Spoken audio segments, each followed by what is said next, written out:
Most of us spend our entire early lives chasing one specific feeling: comfort. We work hard in school, we fight for that first job, we save, we plan, all to reach a point where the struggle stops. And when we finally get there, when the bills are paid on time and the weekends are ours, it feels like a victory. It feels earned. We tell ourselves, I built this, I deserve to rest here. But there is a silent danger in believing that comfort is the finish line. We treat it as the destination, the place where we can finally exhale and stop pushing. But comfort is not just a reward, it can quietly become a cage. The moment we feel we have arrived, the moment we stop scanning the horizon for what's next, is often the exact moment we stop moving forward. We settle into the warmth of what we have built, not realizing that the warmth is slowly putting us to sleep. There is a fundamental, almost biological tension between safety and growth. They are rarely friends. In fact, they are usually at war with each other. Safety asks you to stay where you are, to repeat what worked yesterday, to avoid the edges of the map where the dragons might be. Growth, by definition, requires you to leave what is known. It demands that you step into uncertainty.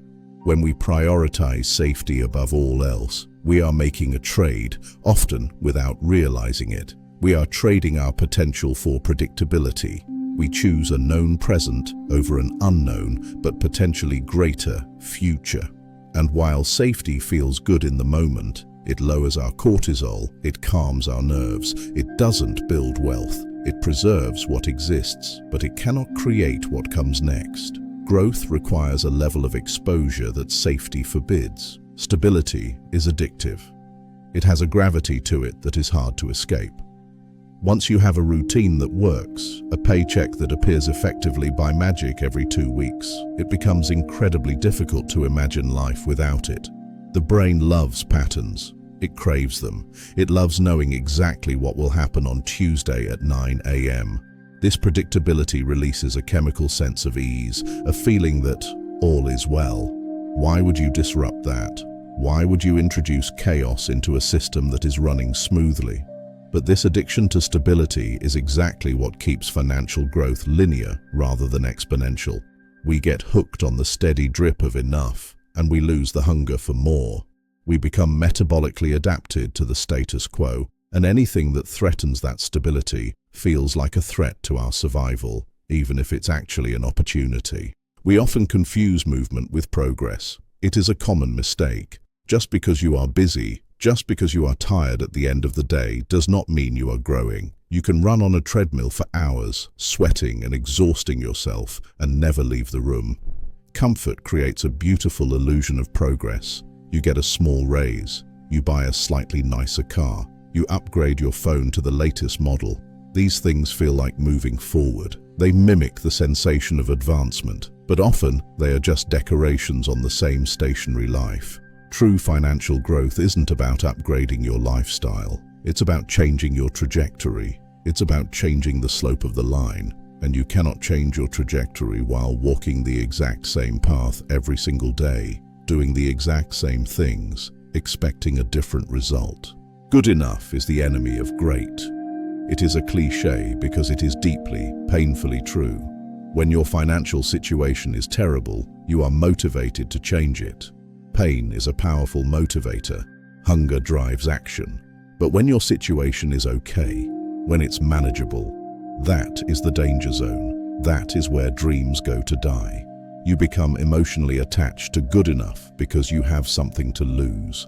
The fear of dropping back down to bad prevents you from reaching for great. You guard your little pile of comfort so fiercely that you refuse to plant the seeds for a harvest you might not see for years.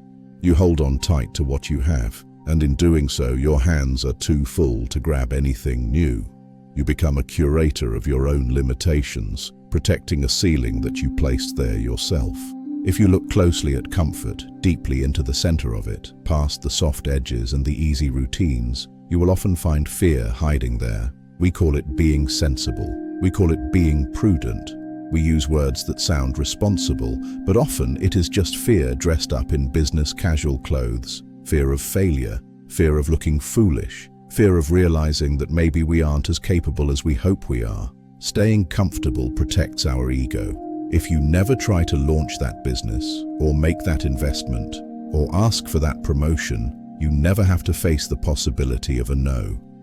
Comfort is a shield we use to protect our self-image, but it is a heavy shield that weighs us down and keeps us stuck in place. It protects us from pain, yes, but it also protects us from the very experiences that would allow us to evolve. There is a tangible cost to being predictable. In the economy, value flows to things that are scarce and things that solve difficult problems. If your work, your skills, and your daily output are perfectly predictable and comfortable, they are likely also commoditized. They are easily replaceable. The market does not pay a premium for comfort. It never has. It pays a premium for solving the problems that make other people uncomfortable. By insisting on a predictable life, you are capping your own value. You are opting out of the very volatility that creates opportunity. Financial growth often lives in the messy, unpredictable margins that most people are trying to avoid. It lives in the problems that no one else wants to touch. If you only do what is comfortable, you will only earn what is average. Eventually, comfort becomes more than just a state of being. It becomes an identity. It seeps into how we see ourselves. You start to see yourself as the steady one, the reliable one. You define yourself by your safety. I'm not a risk taker, you might say to your friends or to yourself in the mirror. This label solidifies the cage. It locks the door from the inside. When an opportunity for growth comes along that requires a leap of faith, you reject it not because the math doesn't work, but because that's just not who I am. We limit our financial future to fit the small story we have written about ourselves. Breaking free requires shattering that identity, and that is a painful, disorienting process. It means admitting that the person you have been is not the person who can get you to where you want to go. We need to reframe how we view discomfort. We evolved to treat discomfort as a threat, a signal to run away, to retreat to the cave. But in the modern world, specifically in the pursuit of financial growth, discomfort is often a compass. It points north. That tight feeling in your chest when you're about to take a risk. That uncertainty when you're learning a new difficult skill. That is not a warning sign to stop. That is the growing pain of your potential expanding. If you haven't felt that in a while, if everything feels easy and familiar, you have stopped growing. You have plateaued. Discomfort is the evidence that you are pushing against the boundaries of your current life. It is the friction of progress. Learn to sit with it. Learn to welcome it. To escape the comfort trap, you have to practice a difficult art, letting go of the need for familiar outcomes. We crave the guarantee. We want to know that if we do X, Y will definitely happen. We want a contract with the future, but high-level financial growth is probabilistic, not guaranteed. It is a game of odds. You have to be willing to act without knowing the ending. You have to be willing to invest time and money into things that might fail. This detachment from the outcome is terrifying to the comfortable mind, but it is the only way to access the asymmetric returns that change lives. You have to trust your ability to handle the unknown more than you trust the safety of the known. You have to bet on your own resilience, not on the world remaining static. True security is not found in a job you can't lose or a bank account that never changes. That is fragility disguised as safety.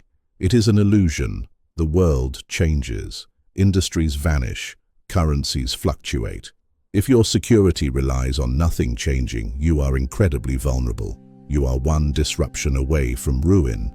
Real security, resilient security, comes from your ability to adapt, to learn, to endure discomfort, and to create value from nothing. It comes from knowing that you can handle chaos. When you build that kind of internal security, you no longer need the external comfort of a predictable routine. You become free to take the risks that lead to real wealth, because you know you will be okay no matter what happens. You carry your safety with you, inside you, rather than looking for it in the world. Comfort feels like a friend, a warm blanket on a cold day. But often, it is a ceiling. It keeps you safe, yes, but it also keeps you small. It whispers that you have enough, that you are enough, and that you should just stay put. And maybe for some, that is true. Maybe that is enough. But if you are watching this, I suspect you feel that itch, that sense that there is more for you on the other side of fear. Don't let the warmth of your current life lull you into a sleep you never wake up from. Wake up, step out into the cold. If this made you question what feeling safe really means, consider subscribing. The next video explores another pattern most people never notice. Until then, ask yourself, is your comfort protecting you or is it trapping you?